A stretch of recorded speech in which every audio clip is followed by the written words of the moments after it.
प्रसंग चलता था वही आते हैं कि जैसे क्या मांगू कुछ थिर ना रहाई, और देखत नैन चला जग जाई, 1 लख पूत 1.25 लाख नाती, और उस रावण के आज दीवान बैठी।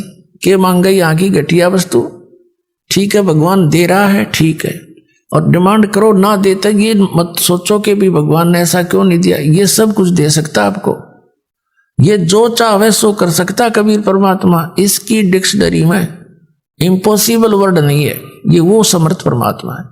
लेकिन बात यही ध्यान में रखना कि डॉक्टर उसी को वही वस्तु अलाउड करेगा जो उसके रोग में बढ़ावा नहीं, रोग ने सहयोगी हो। तो ये भी आप ध्यान रखना, ऐसी वस्तु आपको यहां से मिलेगी नहीं जो आपकी भक्ति का नाश करे, और बाकी आपका काम कोई 8 लाख गएगी नहीं। ये सत्कर मान लियो, बेसिक लिख लेना कि तक कोने में डायरी के।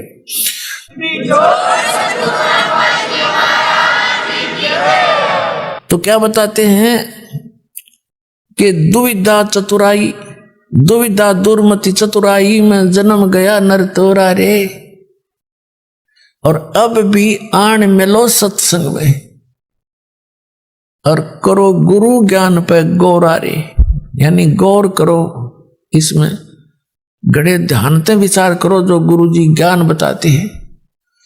फिर बताते हैं कि शरण पड़े को गुरु संभाले, जान के बालक भोला रे, और कहे कबीर तुम चरण चित राखो, जो सुई में डोरा रे। जैसे सुई में धागा डाल देते हैं और नीचे गांठ लगा देते हैं, धागा उस सुई के लटकता रहता है, उसके ऐसे चिपटा रहता है, उसे दूर नहीं हो सकता, उसको साथ साथ ले जाएंगे, साथ लटकता जाएगा। कहते हैं शरण पड़े को गुरु संभाले, जान के बालक भोला रे। पुणात्मा जैसे जितने भी दास ने बहुत इतिहास दिखाए नकली ऋषि में, ऋषियों के संतों के, सभी का विधान है कि जो कर्म में भाग में लिखा है वो तो आपने भोगना ही पड़ेगा। भाग्य में जो लिखा है उसको प्रारब्ध कहते हैं, प्रारब्ध। अब प्रारब्ध में हमने जो दुख भोगने पड़ेंगे, फिर भक्ति की आवश्यकता क्या है? कौन करेगा भक्ति?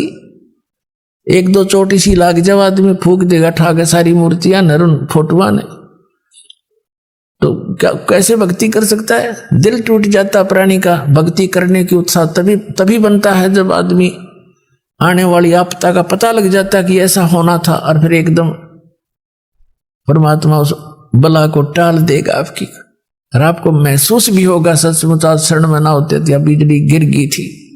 तो फिर दूनी रुचि बनेगी भक्ति में। तो क्या बताते हैं कि जब तक आप गुरु की शरण में नहीं आते तो तब तक आप बालक थे, भोले बालक थे। और छोटा बच्चा अबोधपणे में जैसे पालने में लेटा है बच्चा, बेटा या बेटी, और टट्टी पेशाब कर दिया कपड़ों में ही, और हाथ पैर मार के सारे कपड़े भी खराब, पैर पूर भी लथेड़ लिया लपट के टट्टी में, और फिर रोने लगता है, तो माता समझ जाती है कि इसने कोई भूख लगी होगी। वो जाती है उसको संभालने के लिए, तो क्या देखती है? सारे कपड़े भी खराब कर रखे, टट्टी भी कर रखी, पेशाब भी कर रखे। तो उसने बालक बुरा नहीं लगता, उसको पता है, इसने पता को नहीं, ज्ञान है मां ने कि इसको पता नहीं, बालक से उसको ऊपर कोई दोष नहीं, कोई क्रोध नहीं करती। उन्हें उठावेगी, धोएगी, मांजेगी खूब अच्छी तरह, कपड़े धोकर सुखावेगी, नए पर आवेगी, और छाती के लावेगी, फिर लाड करेगी, दूध पिलावेगी। तो आज जब तक इस शरण में नहीं आते परमात्मा कबीर जी की में, आप ऐसे बच्चे हो, और अनजानपने में ना जाने कितनी गलती करके आप कति छट गए, उसमें लथड़े पड़े हो। लेकिन कहते हैं शरण पड़े को गुरु संभाले, और जान का बालक भोला रे। कहे कबीर तुम चरण चित राखो, जो सुई में डोरा रे। आपका इतना काम है।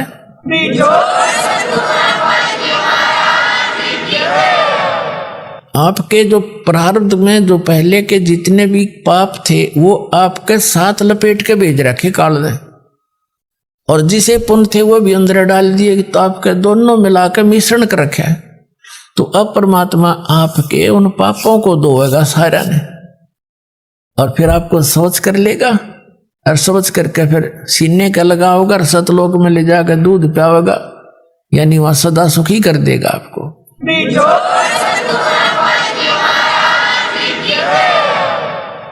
शरण पड़े को गुरु संभाल, जान कबालक भोरा रे, कहे कबीर तुम चरण चित रखो। फिर आपका कर्तव्य बताया है कबीर साहब ने, आप भी अपने गुरु जी से ऐसा अभेद संबंध कर लो, मन में दोष नहीं आवे। जिस दिन आपके गुरु जी के प्रति कोई विकार आता है, यानी कोई कमजोरी झांकते हो गुरुदेव के अंदर, तो उस दिन आपका नाम खंडित हो जाता है। और काल यही चाहता है कि ये एक बार संत से इसका कनेक्शन कट जा, फिर यो कितना धक्के खाए जाइयो, कहीं तेरा लंबा चौड़ा का क्षेत्र है इसका, तो फिर इसको यही उलझा कर मार देता है। तो परमात्मा कहते हैं द्वार धनी के पड़ा रहे, धक्के धनी के खावे, 100 काल जगजोल ही पर द्वार छोड़ नहीं जावे। एक ये फाइनल फार्मूला है इस भक्ति मार्ग में। इस परमात्मा कबीर जी के धनी के द्वार पर पड़ा रहे और इसी के धक्के खावे, 100 काल जगजोल ही, कितना ही काल आपको झटके देता दिखे पर परमात्मा से दूर नहीं होना, यह बहुत बड़ी भूल हो जाएगी आपकी। अगर जैसे हम अज्ञानता में यानी बगैर अध्यात्म ज्ञान के कई बार बहुत कमजोर सोच बना लेते हैं और हम भूल जाते हैं कि हमने युगों युगों से पापों की गठड़ी बांध रखी है। और उसके लिए परमात्मा कहते हैं धीरे धीरे रे मना, धीरे सब कुछ हो, माली सी चैसो गड़ा तो समय आए फल हो। आप जी ने भक्ति का बीज ईब बोया है कितने युगों के बाद, अभी तक आपकी पिछले संस्कार ही चल रहे थे, और कहीं थोड़े बहुत पुण्य कर दिए, कि दाने डाल दिए को छोटे मोटे पुण्य, वो स्वर्ग में बर्बाद कराए आप। पुणात्माओं, ये भक्ति युग है, अब ये चौथा युग का बीच का समय है। इसमें अब करोड़ों की, कई करोड़ यानी पूरे विश्व में ये भक्ति पर लगेंगे प्राणी, अरबों खरबों की संख्या में। और जो पार होगे वो तो होगे, और रह भी बतेरे जाएंगे, तो वो जो रह जाएंगे ना उनकी दुर्गति घनी होगी, क्योंकि ये कमाई तो इतनी गजब की बनेगी आपकी, पहले मंत्र से बहुत गजब की कमाई बन जाती है, जबरदस्त भक्ति धन संग्रह होता है आपका। और फिर उनके अगर आप पार नहीं हुए तो क्या करेगा आपके साथ में? जैसे आपकी भक्ति धन इन ऊपर के लोकों में आपको इनका प्रतिफल मिलेगा, जब सतलोक नहीं जान पाए तो फिर ऐसे बनेगी आपके साथ। इस मूल कमल में गणेश जी का जाप है, आपको दिया जाता है, इसका भक्ति धन आपका इकट्ठा हो रहा है, और पार हुए नहीं तो आगे छड़ी यही रहेगी आपकी। फिर ये लुटेरे आपको टर्न बाई टर्न लूटेंगे। आप गणेश जी के लोक में जाओगे, वहां गण बना देंगे आपको, आपकी पूंजी होगी, रेस्टोरेंट तैयार है, उसका कमीशन है इन देवताओं का।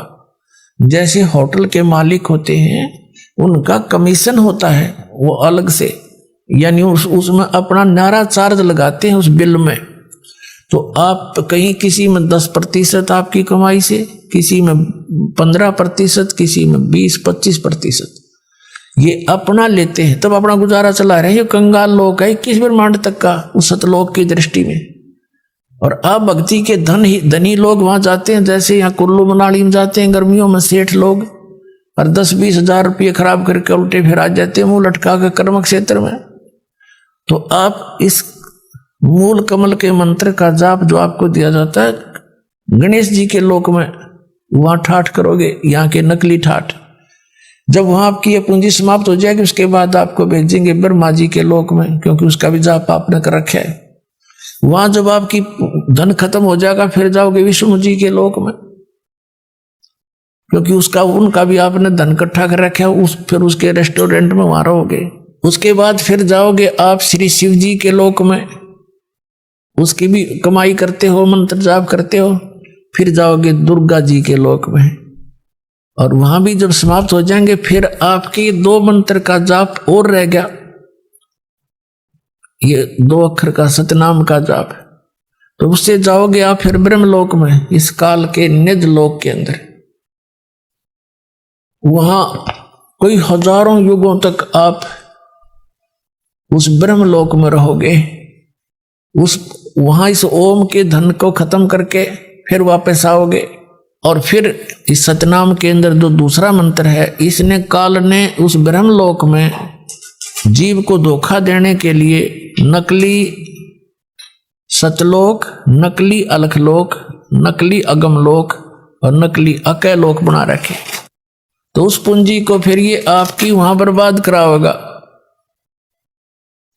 फिर रह गया आपका जिसको सार नाम प्राप्त हो गया है और वो पार नहीं हुआ। जरूरी नहीं कि सार नाम मिलते ही पार हो जाओगे, ये तो परमात्मा ने कहा है, राम नाम रटते रहो, राम नाम रटते रहो, जब तक घट में प्राणे, भाई कभू तो दीन दयाल के भनक पड़ेगी कान। परमात्मा कबीर जी कहते हैं, पाकी खेती देख के गर्भियो मत किसान, अब हूँ झोले बहुत हैं, घर आले तब जाने। कहते हैं इस या पाकी खेती देख के खेत में अभिमान ना करना किसान, अभी तक बहुत झाड़ या आंधी वर्षा ओले आंधी तूफान शेष है, ना जाने की बिजली पड़ जा, तेरे घर आले जब मानिए तेरे धन तेरे घर आ गया। इसलिए बताते हैं कि ये ना समझना सार नाम मिल गया तुम पारे होगे।